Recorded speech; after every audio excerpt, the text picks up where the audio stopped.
nós estamos dando sequência à série de estudos Limpeza da Alma. Nas últimas 2 semanas, nós já refletimos sobre a amargura e o quanto isso é destrutivo na nossa vida, mas também já refletimos acerca da negação. Por vezes a gente quer deixar uma sujeirinha lá debaixo do tapete, fazer de conta que não existe nada, não é mesmo? E depois de algum tempo, a gente descobre que os problemas simplesmente não desaparecem, se não forem tratados, se não forem colocados diante de Cristo Jesus. Hoje, nós vamos continuar refletindo acerca dessa série, Limpeza da Alma. E eu quero começar trazendo, a gente vai abordar 2 sentimentos, 2 situações. Eu quero começar essa noite fazendo algumas indagações, algumas perguntas para você. A primeira delas é: você já foi ferido por alguém? Pense aí. Você já foi ferido por alguém? E agora eu vou um pouco mais profundo. Esta pessoa que lhe feriu, por um acaso, era alguém que você pensava: essa pessoa nunca vai fazer isso comigo? Pense aí. Tipo um pai, uma mãe, um noivo, uma noiva, um namorado, um melhor amigo. Pense aí, por acaso você pensou: não, todo mundo pode, menos essa pessoa não vai me deixar na mão, essa pessoa nunca vai fazer isto comigo. Pensou? Bem, você carrega alguma coisa no seu coração ainda sobre essas pessoas? Algum tipo de mágoa, de ressentimento, de alguma coisa que não foi bem resolvida lá atrás? E agora, indo para um outro sentimento, a pergunta é: você já feriu alguém? Você já feriu? Antes você já foi ferido. Agora você já feriu alguém? Com as suas palavras, com alguma coisa que você fez, ou até mesmo por omissão. Até mesmo por omissão. Quantos filhos às vezes machucam, ferem os pais por omissão? É aniversário do pai, mas o filho vai jogar bola. E aquilo gera uma mágoa, um sentimento ruim no coração do pai. Você já feriu alguém? Bem, como você lida com esse sentimento de culpa? Eu atendo gente de assim também, e é muito comum a gente ver, principalmente filhos, que achavam nada a ver, o pai está inventando, nem está tão doente assim não. Quando vê o pai ou a mãe morre da noite para o dia, e a pessoa fica com aquele pesar, aquela culpa a vida toda. Fato é que assim como nós já fomos feridos, como nós já fomos traídos, como alguém já falhou conosco, eu, Vinícius, e vocês, todos nós, sem exceção, já machucamos, já ferimos alguém, já falhamos com alguém. E isso machuca as pessoas que estão à nossa volta, mas também o nosso pecado machuca aquele que já pagou o preço para nos libertar, Cristo Jesus. Quantas vezes você já disse: não caio mais nisso, não faço mais tal coisa, 2 semanas depois está pecando de novo, o Espírito Santo se entristece. Quantas vezes a gente já feriu, quantas vezes a gente já foi literalmente ferido. Isso acontece com todos, sem exceção. Hoje eu quero lhe convidar a refletir acerca de um personagem, acerca de um homem que feriu, machucou muita gente, machucou bastante pessoas. E para tal eu lhe convido a abrir a sua Bíblia em Gênesis capítulo 25. Gênesis capítulo 25. Eu não vou fazer a leitura deste momento do capítulo, mas eu vou narrar um pouco dessa história para você conhecê-la, ou recapitular a mente. Se a gente fosse ler toda a história, ficaria um tanto quanto longa. Então vou recapitular para você que já conhece a história relembrar, mas para você que é novo na fé ou que está chegando, poder saber o enredo, o contexto desta história. Pode passar o slide? Gênesis 25 narra ali o nascimento de Esaú e Jacó. ambos filhos de Isaac e Rebeca, está aqui a genealogia, e ambos, então, portanto, Esaú e Jacó, netos de Abraão e Sara, os descendentes da promessa, né? Então a gente vê ali justamente duas crianças que nascem com uma certa promessa. E neste enredo a gente vê nesse capítulo que desde o ventre de sua mãe, desde o ventre de Rebeca, os dois já brigavam. Os dois já não se entendiam muito bem. Tanto é que na hora do nascimento, um nasce ali segurando, Jacó nasce segurando a perna de Esaú. E assim a gente vê todo o drama, todo o enredo dessa história, que desde o ventre havia, um estava à frente do outro. Bem, Esaú foi o primogênito e, por sua vez, todas as posses, bens, servos, animais, terras, tudo que seu pai Isaac herdou do seu pai Abraão, seria um dia de Esaú.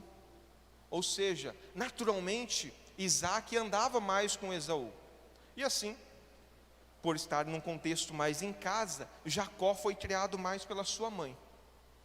Esaú se tornou um exímio caçador, aquele valente que ia para o campo, caçava animais. Jacó ficava mais de boa, em casa, tranquilo, sossegado, ao lado da mãe, e por aí vai. Fato é que ao findar dos dias de vida de Isaac, Isaac chega para Esaú e chama ele e diz: Esaú, vem cá, meu filho, eu já sinto que os meus dias nessa terra já estão na hora extra, estou prestes a partir, e eu quero que você vá ao campo, casse um animal, faça uma refeição, e eu irei lhe dar a bênção. Rebeca escuta isso, a esposa de Isaac escuta isso, e o que ela fala? Jacó, é a oportunidade que você tem de receber a bênção de seu pai. Ele já não está bem de saúde, ele já não enxerga como antes. Vá ali no quintal, pega um cabrito, eu irei preparar essa refeição e você levará para ele. Você se vestirá como Esaú e ganhará a bênção. Foi exatamente isso que aconteceu. Jacó usurpou o lugar que seria de Esaú. Está certo que Jacó ficou com um pé atrás, questionou a mãe dele, e quando ele questiona a mãe, o texto vai falar, pode passar ali, o texto vai falar o seguinte, nesse caso, Gênesis 27 agora já, versículo 13, neste caso, que a maldição caia sobre mim, meu filho, faça exatamente o que eu disse, vá e traga cabritos, vá e traga cabritos. Foi exatamente o que aconteceu. O problema que, uma vez que Isaac foi ludibriado e enganado pelo seu filho e pela sua esposa, esse drama ele iria cair por terra em questão de horas. Nas próximas horas o seu filho chegaria em casa, chegaria com o animal, iria preparar a refeição, iria levar para o seu pai e iria descobrir que ele havia sido usurpado, enganado pela sua mãe, pelo seu irmão. Imagine a raiva, o ódio, a ira que estava no coração de Esaú. Saber que tudo que um dia seria dele, seu pai passou ao seu irmão. Imagine a raiva dele, a raiva de saber que foi enganado pelo seu irmão, a raiva de saber que foi enganado pela sua mãe, a ira de saber que seu pai sequer conseguiu distinguir quem eram os filhos. Imagine o tamanho dos problemas que aquele jovem estava carregando no coração. Ele simplesmente profere palavras destrutivas e Rebeca atentamente escuta e vai lá e fala para Jacó. O texto prossegue no versículo 42, vai dizer o seguinte: Rebeca ficou sabendo do plano de Esaú e mandou chamar Jacó. Ela disse: escute aqui, o seu irmão Esaú está planejando se vingar de você, ele quer matá-lo. Por isso, meu filho, preste atenção, vá agora mesmo para a casa de Labão, o meu irmão que mora em Harã. Fique algum tempo lá com ele, até que passe o ódio de seu irmão, e ele esqueça aquilo que você lhe fez. Nesta ocasião, eu mandarei alguém para o trazer de volta. Não quero perder os meus 2 filhos num dia só. Que drama, não é mesmo? E foi isto que aconteceu. Esaú permanece com a sua família, seu pai, a sua mãe. Jacó pega a sua malinha e de prontimão vai embora. Vai para a casa do seu tio. Chega lá em Harã, começa a conviver ali e se apaixona por quem? Raquel. Negocia um dote com Labão. Labão diz: olha, se você quer casar com ela, você tem que trabalhar. 7 anos de trabalho. E cá entre nós, aqui Labão já estava se passando. Em média, 1 ano e meio seria o suficiente para pagar um dote. Mas Labão se aproveita dele, das circunstâncias de vida dele. Jacó trabalha 7 anos. Na lua de mel, tem as relações com ela. No dia seguinte, acorda e vê quem? Lia. Questiona Labão: eu não trabalhei por Raquel, como que você me dá Lia como esposa? E não tinha como devolver, né? Moral da história, ele simplesmente fala: olha, não é costume da nossa terra a filha mais nova casar antes da mais velha. Agora trabalhe para mim mais 7 anos e eu lhe darei Raquel. Foi o que se sucedeu. Jacó então trabalhou mais 14 anos para ter posse da sua segunda esposa, Raquel. E depois negocia com Labão mais 6 anos para sair dali, levando alguns animais e alguns bens. 20 anos de um relacionamento de distância do seu irmão. Aqui a gente chega num problema. E o problema é o quê? Voltando lá para Esaú agora. Um problema. Aquele jovem estava tão irado, tão magoado com seu pai, pode passar ali, que Esaú simplesmente começa a fazer o que o seu pai reprovava. E se deitou com mulheres que não era de direito a ele. Bem, ele começou a fazer tudo o que o seu pai reprovava, não gostava, se deitou com mulheres cananeias. Por que eu fiz essa introdução? Porque essa história, ela aconteceu há milhares de anos atrás. Mas cá entre nós, vai dizer que ela não é tão atual quanto a notícia que vai sair amanhã? Vai dizer que isso aqui não acontece todos os dias? Eu atendo pessoas dia sim e dia também. É comum em ambiente de gabinete pastoral a gente ouvir filhos carregando mágoas dos seus pais. Por quê? Porque em algum momento o pai de repente deu mais atenção, mais afeto, mais carinho a um filho do que o outro. É normal, pode passar. É normal isso acontecer.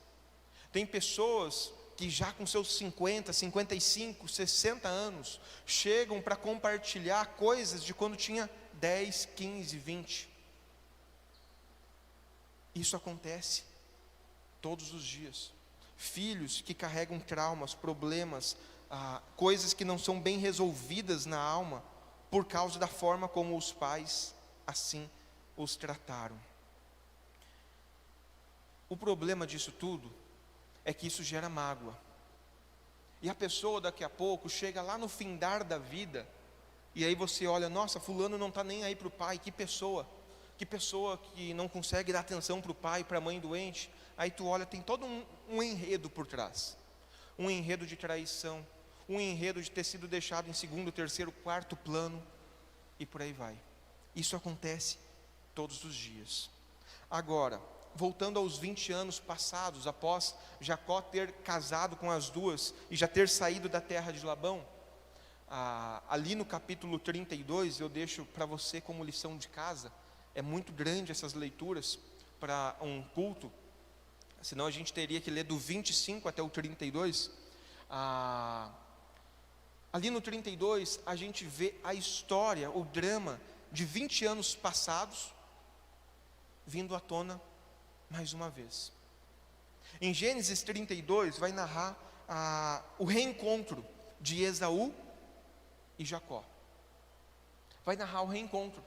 E Jacó, neste contexto, ele já está rico, ele está cheio de bens, de posses, tanto é que isso irou, né, Labão e os filhos, os irmãos de suas esposas. Isso deixou eles irados, porque ele enriqueceu, ele prosperou. Isso já, ele sai dali já com os seus cunhados de mal com a vida com ele. E agora, 20 anos depois, ele vai ao encontro de seu irmão. E aqui fica essa lição para nós. Às vezes, nós temos por característica, parece querer levantar o tapete e esconder as coisas. O problema é que mais dia ou menos dia, as coisas vêm à tona. Tudo aquilo que a gente coloca para debaixo dos panos, não, eu não quero falar nesse assunto, não quero mais que toque nesse assunto. Em algum momento, lá na frente, volta à tona. Em algum momento, a história se reencontra com a gente. E os nossos pecados passados, as coisas que a gente fez, ou as mágoas que a gente guardou, em algum momento ela explode. E aí o nosso coração fica agitado. Daqui a pouco, um casamento já finda, não por causa da crise do momento conjugal, finda por causa de coisas de 20 anos atrás. Daqui a pouco, um relacionamento de pai e filho, ele é rompido, um relacionamento de netos com avós é rompido por causa de alguns pequenos traumas que eles carregam durante toda a sua vida. Eu já perdi a quantidade de jovens, adolescentes, adultos principalmente, que um dia chegaram e falaram: eu fui abusado pelo meu avô, eu fui abusado pelo meu pai. Não é um, não é dois e não é três, é muitos. É muitos. Só que isso aí estoura onde? Na fase adulta. E daqui a pouco essa pessoa não tem estrutura emocional para lidar com o problema, se suicida, se mata. E a gente olha para a pessoa e diz: nossa, mas fulano não era bem de vida, não tinha um bom trabalho, o casamento aparentemente não estava tudo em ordem. Estava. O problema era o quê? Emoções de 20, 30 anos passadas. Essa semana recebi uma notícia. Hoje o MS já é o 4º estado com maior índice de suicídio do Brasil.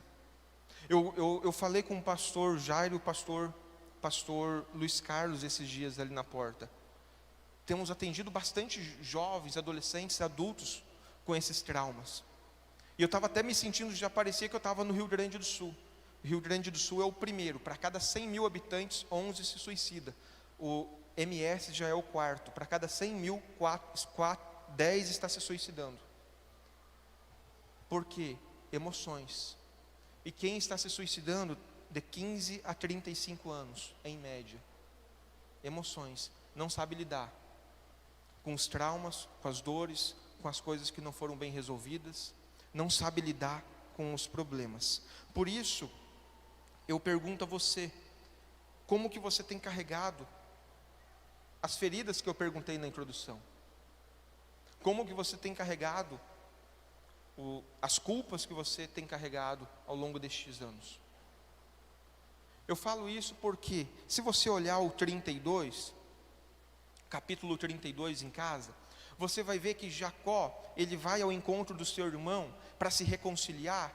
E o que ele faz? Começa a dar presentes, começa a mandar outro indo à frente para ver como que está o clima. E fica mandando presente, presente, presente. Isso aí mostra uma fuga. Às vezes, a gente quer resolver os problemas com fuga.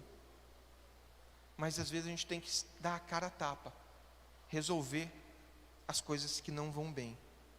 Nessa história de Jacó e de Esaú, 20 anos passados, imagine uma família que ficou, o seu filho, Jacó ficou longe do seu pai, no contexto de morte, ficou longe 20 anos do seu irmão, ficou longe da sua mãe. Nesse contexto, 20 anos depois, há uma reconciliação. A gente vê que Esaú não estava nem um pouco preocupado com os presentes. Ele só queria se reconciliar. Mas isso nem sempre vai acontecer. Ele poderia chegar lá e Esaú, 20 anos depois, está amargurado e querer a cabeça de Jacó e dar um fim na vida dele. Como acontece. Acontece. Todos os dias, situações do gênero acontecem. A pergunta que eu queria deixar para você então é: como você tem lidado, com o sentimento de culpa? Como você tem lidado com os ressentimentos da alma? As coisas que não vão bem?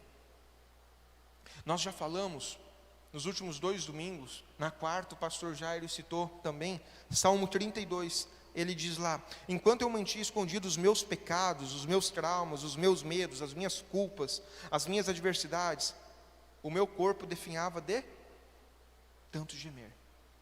Às vezes tu olha para a pessoa e ela está sempre com enxaqueca, está sempre com pressão alta, está sempre mal, e sim, pode ser o biológico, mas em alguns casos pode ser as emoções não tratadas, que gera crise de ansiedade, que gera medo. Meu Deus, se eu for naquela festa e eu encontrar fulano, já viu isso acontecer? A gente vê em situações de pais, que se separam, e às vezes os filhos, na hora da formatura, no aniversário, vão lá e tem que fazer aqueles pactos de paz, A mãe vai sentar de um lado, o pai vai sentar de outro. E a gente viu isso recentemente numa festa, uma festa de formatura. Estava tudo indo muito bem. Até a meia-noite a gente decidiu ir embora, eu e a Josi, 2 da manhã, os pais daquela menina que já estava divorciado há 15 anos, brigaram. Barraco 15 anos depois, porque ainda carregavam as dores de um casamento que acabou. Isso acontece todos os dias. Quando eu e vocês somos dominados, por tais sentimentos, passamos a viver em uma prisão emocional. Pode passar ali, André. Passamos a viver em uma prisão. Passamos a não suportar mais o peso. Passamos literalmente a carregar um peso insuportável. E aqui, meu amigo e minha amiga, aonde eu quero chamar a sua atenção, foi necessário 20 anos para que Esaú e Jacó se reconciliassem. Mas às vezes nós estamos carregando coisas há muito mais do que 20. Nós estamos carregando coisas há muito mais do que 20, e isso vem tirando a nossa paz, isso vem tirando o nosso sono, isso nos gera ansiedade, isso nos gera medo, isso nos gera depressão, em muitos casos, porque não queremos tratar. Hoje, eu tenho uma proposta para você. A proposta realmente é você olhar para as pessoas que você feriu, que você carrega alguma culpa, mas também olhar para as pessoas pelas quais você foi ferido. Imagine Esaú, que foi ferido, enganado, ludibriado. Olhar para as pessoas que lhe passaram a perna. Sabe aquele namorado que disse: eu vou ser fiel, e traiu? Sabe aquele casamento que a pessoa disse vai ser por toda a vida, e não durou 2 anos? Sabe aquele pai e aquela mãe que falou para você: olha, meu filho, eu te amo, eu te amo, eu te amo. Mas quando você recebia um presente, vinha o quê? Uma meia. Aí tu olhava para o seu irmão, vinha um kit roupa completo, da mais cara e de marca. E você: como assim? Diz que me ama, mas me trata em desigualdade? Hoje, eu tenho um convite para você: perdoar. Só há cura, só há restauração, só há recomeço quando a gente perdoa o nosso ofensor. Só tem como a gente recomeçar a nossa vida, só tem como viver uma vida abundante, uma vida de intimidade com o Espírito Santo, quando a gente libera as pessoas que nos feriram, ou mesmo quando a gente libera os maus que nós mesmos causamos. Há 2 tipos de pessoa nesse auditório: aquelas que carregam as dores passadas, mas aquelas também que carregam as dores do que feriram.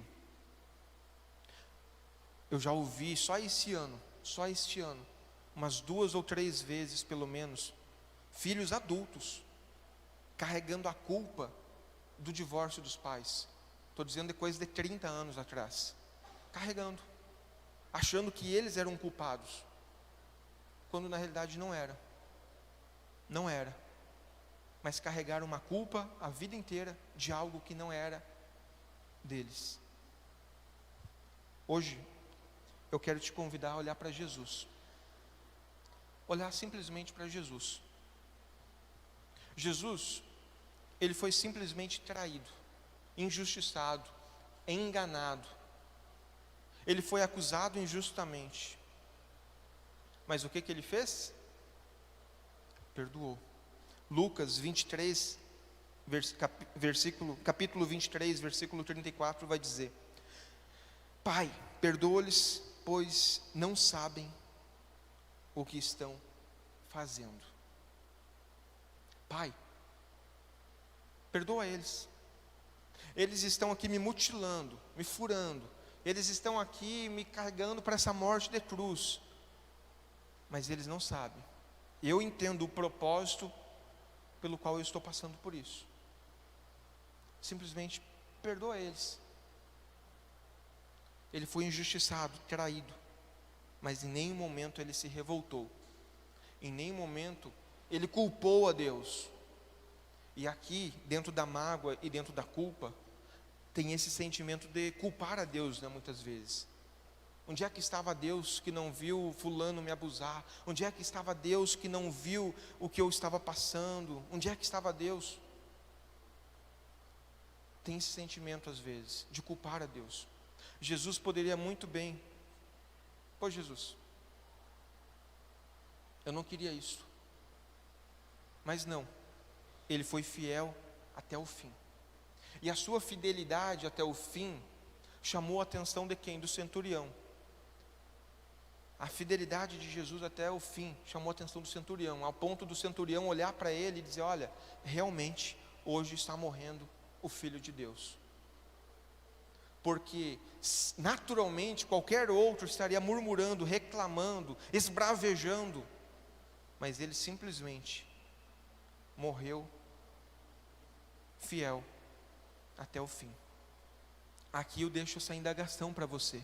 Diante dos seus medos, diante dos seus traumas, diante das suas culpas, diante das suas mágoas, como você tem se portado? Você tem se portado como uma pessoa que nasceu de novo, que foi regenerada por Cristo Jesus?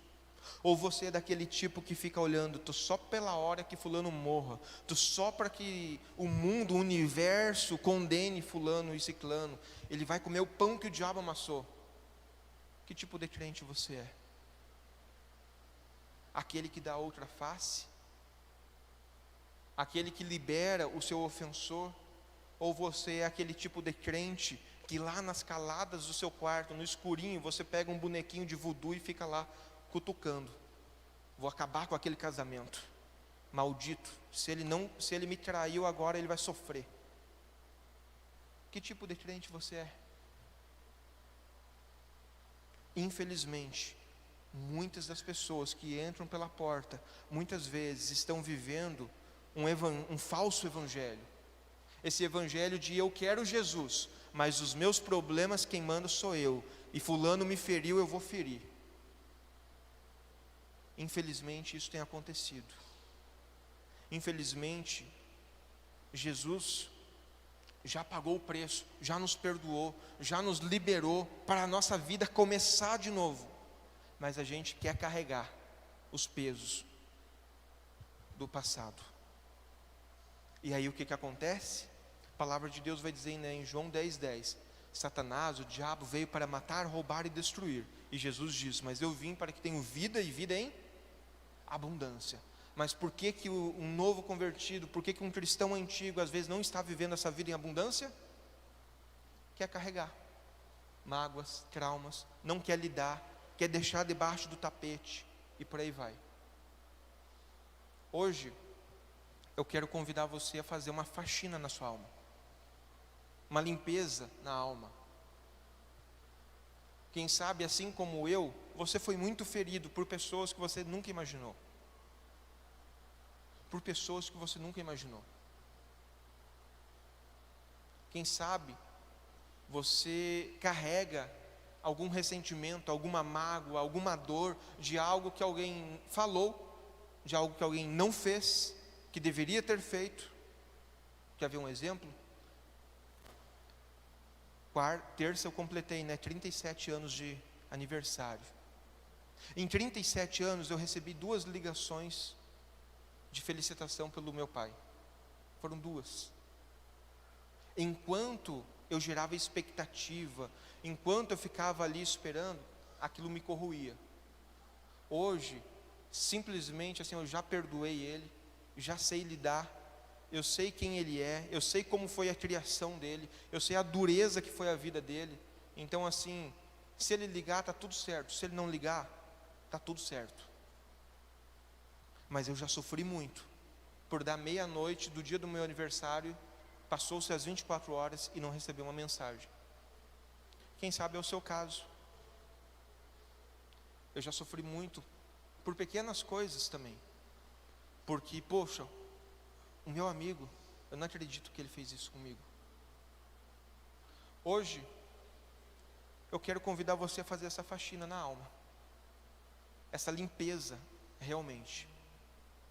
E não há ninguém melhor do que Jesus para nos ensinar isso. Não há ninguém melhor do que Jesus. Simplesmente, ele foi injustiçado, traído, açoitado e sofreu até o fim. Mas, Pai, perdoa eles. Hoje, eu quero te convidar a viver uma vida abundante. Daqui para frente. Um novo tempo, uma nova fase, um novo ciclo na sua vida. Mas para que esse ciclo tenha um início, é necessário colocar um ponto final naquilo que até hoje você estava carregando. Então libere seu pai, libere a sua mãe, libere o ex-marido, a ex-esposa, libere a ex-namorada, libere os traumas que foram acometidos a você, mas também libere você mesmo de você mesmo. Libere você mesmo de você mesmo. Eu digo isso porque logo que eu aceitei a Jesus, eu carregava muitos traumas daquilo que eu havia feito, dos meus 15 até meus 21 anos. Muitos traumas mesmo, a ponto de eu chegar com 21 anos e pensar em me suicidar.